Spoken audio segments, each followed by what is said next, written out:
Assalamualaikum warahmatullahi wabarakatuh. Pada kesempatan kali ini teman-teman, saya lagi duduk-duduk santai nih dengan sahabat Kacong. Karena saya penasaran ini dengan sahabat Kacong. Kemarin kan sempat ke ada Isam ya, ada Isam. Dan katanya ada Isam pengen diajak ke Madura habis Lebaran. Tapi kenyataannya sekarang ada Isam masih belum ada di Madura ini. Gimana ini cerita aslinya sahabat Kacong? Ya, jadi kalau di Isam sendiri ya emang udah ada rencana dulu waktu saya berkunjung ke sana ya, ke Pontianak. Katanya mau ke Madura ya setelah Lebaran, tapi ya sampai hari ini masih belum ada kepastian ya bahwa ada Isam ini mau ke Maduranya itu kapan. Cuman kalau menurut saya sendiri kayaknya itu mustahil rasanya, karena tapi nggak ada mustahil sih kalau udah Allah yang berkehendak, karena rezeki ini sudah Allah semua yang ngatur ya. Tapi menurut saya, kenapa saya bilang itu susah kayaknya ada Isam untuk ke Madura, karena untuk biaya sendiri itu dari Pontianak ke Madura itu sangat mahal sekali ya, butuh uang sekitar ya 10 juta ke atas lah. Masya Allah. Karena ada Isam, terus Kak Nur dan juga suaminya Kak Nur. Jadi bertiga itu kalau naik pesawat, kalau ongkosnya ya anggaplah 1 jutaan lah per satu orang ke Surabaya. Dari Pontianak ke Surabaya udah 3 orang berarti 3 juta. Untuk baliknya nanti itu 3 juta, berarti 6 juta untuk pesawatnya saja. Nanti lain buat makan-makan di sini ya, pergi ke tempat-tempat liburan, tempat-tempat wisata yang ada di Madura ini. Ya pasti biayanya sampai 10 jutaan lah, 10 jutaan gitu. Jadi untuk kesini ada Isam itu ya masih butuh waktu lama sih untuk ngumpulin uang juga, karena saya sendiri mau bantuin bantuin biayanya ada Isam. Saya sendiri masih belum mampu ya, karena untuk gaji YouTube saya sendiri itu masih belum cukup untuk kehidupan saya dan untuk membiayain anak istri yang ada di Arab Saudi yang saat ini masih belum bisa pulang karena ada kendala kemarin ya. Dan itu udah saya jelasin di videonya Kak Faiz Selamat. Buat sahabat yang ingin tahu bagaimana perkembangan saat ini mengenai ibunya Najwa beserta Najwa ya, masalah kepulangannya itu bagaimana, silakan tonton videonya di Kak Faiz Selamat. Jadi intinya kemarin mamanya Najwa itu udah masuk ke penjara ya. Makanya itu udah menyerahkan diri karena mau lewat belakang, kiranya itu lewat tarhil ya. Lewat tarhil tapi ditolak. Ya ditolak karena bawa anak. Nanti biar bisa ini sih ke Kak Faiz Selamat aja biar jelas banget di situ udah saya teringin semua sih kalau masalah kabar dari mamanya Najwa bersama adik Najwa. Nah sekarang kan lagi membahas masalah adik Isam ya. Adik Isam ini ya alhamdulillah kalau masalah kabarnya baik-baik saja, karena setiap hari saya itu melihat di grup, beliau itu masih chattingan juga di grup Isam Family ya di WA. Dan kalau masalah teleponan sekarang udah jarang sih saya teleponan bersama adik Isam dan juga Kak Nur. Saya itu di sana itu hanya 2 hari ya di sana itu, dan waktu itu juga masih keadaan sakit ya, dalam keadaan sakit karena perjalanan. Yang sakit ini siapa? Saya. Oh ya. Karena kecapean ya di jalan. Saya itu dari Madura ke Banjarmasin sekitar 1 malam di tengah laut. Setelah itu istirahat di Banjarmasin itu sekalian berjumpa dengan mertua saya di sana sekitar 2 hari. Setelah 2 hari kita lanjut lagi di Banjarmasin saja saya masih sakit ya, masih dalam keadaan sakit. Setelah itu saya lanjut lagi ke Pontianak. Ke Pontianak itu saya perjalanan 2 hari ya, 2 hari di perjalanan, nggak ada istirahatnya sama sekali. Pokoknya ya capek lah di jalan itu, nggak nginep di hotel atau sebagainya ya, karena kita itu butuh pokoknya biar cepet lah nyampe ke Pontianak. Jadi saya itu tidurnya di dalam mobil, nggak bisa tidur lah, susah tidurnya karena jalannya berliku-liku banget sih. Kemarin kan bareng sama orang tuanya sahabat Kacong ya. Kalau orang tua sendiri yang barengin gimana? Kondisi fisiknya kuat atau tidak? Apa sakit juga di perjalanan? Kalau orang tua sendiri ya kalau masalah capek, cuman alhamdulillah keadaan orang tua saya itu baik-baik saja, tidak sakit. Cuman karena kemarin itu ada urusan yang mendadak yang harus diselesaikan di Madura, makanya kemarin itu kita pulang cepat-cepat dari Pontianak. Saya itu udah tidak mikirin konten lagi, nggak mikirin konten bersama Ade Isam. Yang penting sudah bertemu dengan Ade Isam udah cukup sih bagi saya, karena saya itu harus nemenin orang tua saya untuk pulang ke Madura, karena orang tua saya sendiri masih baru ya, masih baru naik pesawat, masih baru mau masuk ke bandara, takutnya itu nyasar gitu. Makanya ya terpaksa lah harus saya temenin sampai ke rumah gitu, karena kan kasihan ya, namanya juga orang tua, takutnya kebingungan di sana di bandara, terus takutnya tiketnya itu ketinggalan. Makanya masalahnya pesawatnya itu udah terbang duluan gitu, takutnya seperti itu. Gimana nih kabarnya Ade Isam? Kalau saya udah seperti orang lain lah sebenarnya istilahnya. Saya itu seperti orang udah nggak dianggap lagi sekarang. Tidak dianggap gimana maksudnya? Ya maksudnya dulu waktu ini itu masih akrab banget ya, sering telepon. Tapi saat ini udah mempunyai kesibukan masing-masing. Saya juga sibuk, dan Kak Nur bersama Isam juga sibuk bikin konten sendiri. Apalagi saya itu punya 2 channel. Saya itu harus bikin kontennya Madula, itu sangat susah sekali juga, itu butuh waktu yang lama juga. Makanya sibuk mau nelpon Ade Isam. Yang penting saya udah melihat kabarnya Ade Isam ini baik-baik saja, ada di grup. Setiap hari chattingan ya di grup, kadang pesan Buat suara grup juga. apa ini?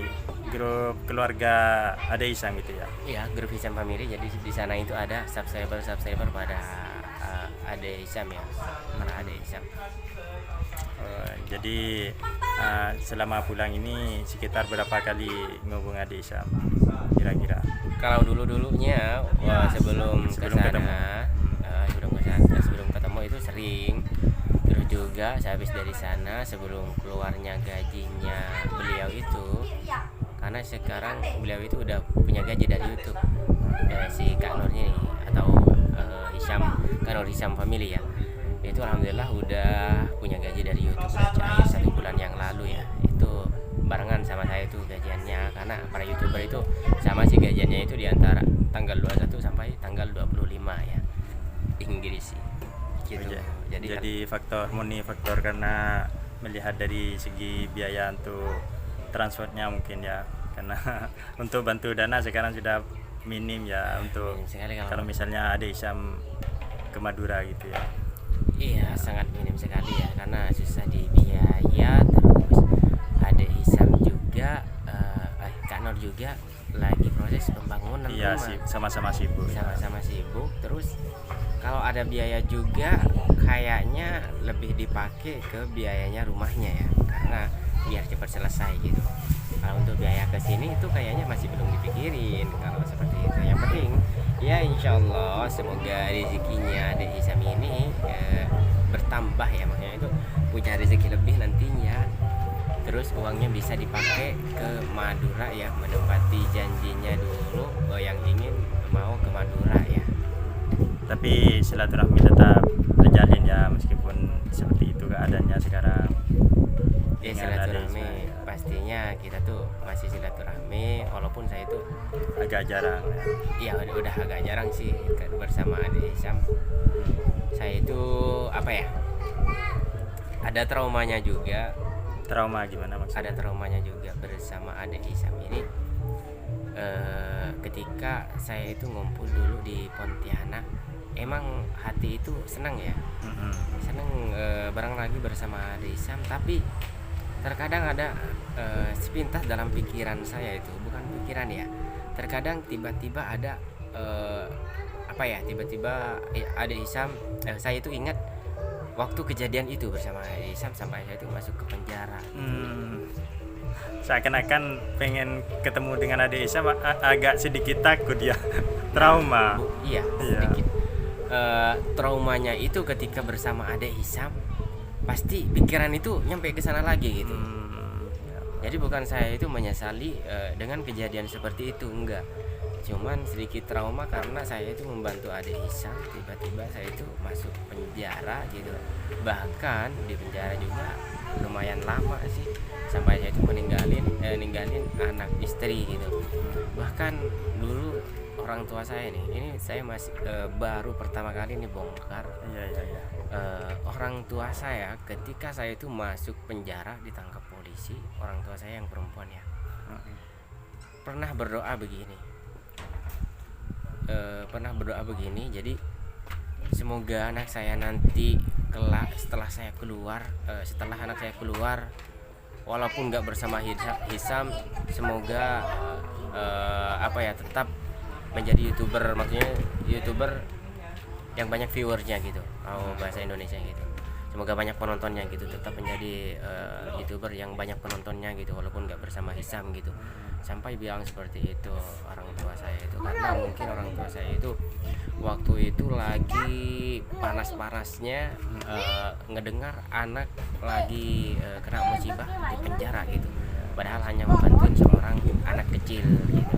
Makanya sampai ngomong seperti itu orang tua, semoga anak saya nanti kalau keluar dari penjara, semoga walaupun tidak bersama Ade Ihsan, semoga penontonnya masih banyak lagi gitu. Kalau orang tua saya sendiri yang namanya udah sakit hati ya karena kejadian itu, nggak pengen saya itu berjumpa lagi dengan Ade Ihsan sebenarnya. Orang tua yang perempuan gitu dari ibu saya itu, karena saking sakit hatinya. Tapi ya karena saya itu memang bersama Ade Ihsan ini udah lama sih ngumpul, dan orang tua saya yang perempuan udah tahu juga dari dulu waktu itu ngerawat Ade Ihsan gitu. Jadi waktu saya pergi ke Pontianak itu agak berat juga orang tua saya yang perempuan, tapi ya saya bersama bapak saya itu nenangin ya bahwa saya itu bersama Ade Ihsan kan udah lama gitu. Dan saya juga banyak viewersnya itu berkat Ade Ihsan juga nih, karena waktu dimasukin ke YouTube Ade Ihsan ini ternyata viral gitu, dan nggak nyangka Ade Ihsan ini bakalan viral seperti itu kata. Ya, oke. Terima kasih sahabat Kacong sudah membagikan ceritanya tentang masalah kenangan dengan Ade Ihsan, sampai kenapa Ade Ihsan tidak pulang ke sini. Sudah tahu alasan teman-teman, termasuk orang tuanya. Hati yang paling terdalam dari ibunda Kacong ini ada sedikit trauma juga mungkin ya. Trauma bersama Ade Ihsan, karena itu yang ditangkapnya itu gara-gara saya membantu Ade Ihsan ini. Tapi insya Allah dari balik dari musibah seperti itu pasti ada hikmah yang lebih besar. Iya. Mungkin itu yang terbaik bagi Allah. Mungkin bagi kita itu suatu musibah, tapi Allah memiliki rencana lebih indah mungkin di belakangnya. Asal sahabat Kacong dan keluarga sabar menghadapi ini semua. Iya benar. Dan alhamdulillah sahabat Kacong sekarang channelnya malah bisa membantu keluarga juga ya, buat channel baru. Iya, alhamdulillah. Dan orang tua saya alhamdulillah juga mensupport, mendoakan anaknya setiap hari ya. Ya biar saya itu lebih semangat lagi nih untuk bikin konten-konten. Sebenarnya saya itu kemarin pernah sempet down karena di sini itu susah untuk mencari konten, mau kemana gitu ya. Kita harus pergi jauh untuk mencari konten, sedangkan saya masih belum punya biaya mau keluar mau cari konten itu gimana gitu. Jadi alhamdulillah sekarang udah ada 2 channel, ada Madula juga, dan saya untuk mencari konten channel Madula tinggal di rumah saja, cuman agak susah di pengeditannya karena agak rumit dan lumayan butuh waktu yang lama ya. Kalau untuk syuting itu waktunya hanya 2 jam sampai 3 jam bisa. Dan keluarga semua ya yang main ya. Iya, yang keluarga semua. Adik-adik semua ya itu ya. Iya benar. Ya oke, terima kasih sahabat Kacong sudah mau collab dengan Budi Rahul. Semoga sahabat Kacong tetap dikasih kesabaran dan dilancarkan rezekinya, dan 2 channel sahabat Kacong yaitu Madula dan sahabat Kacong tetap maju terus dan sukses, dan jangan lupa ya di like, subscribe di channel kami berdua. Akhirnya diri kami Widi Rahul dan juga sahabat Kacong mohon pamit. Assalamualaikum warahmatullahi wabarakatuh. Wabarakatuh.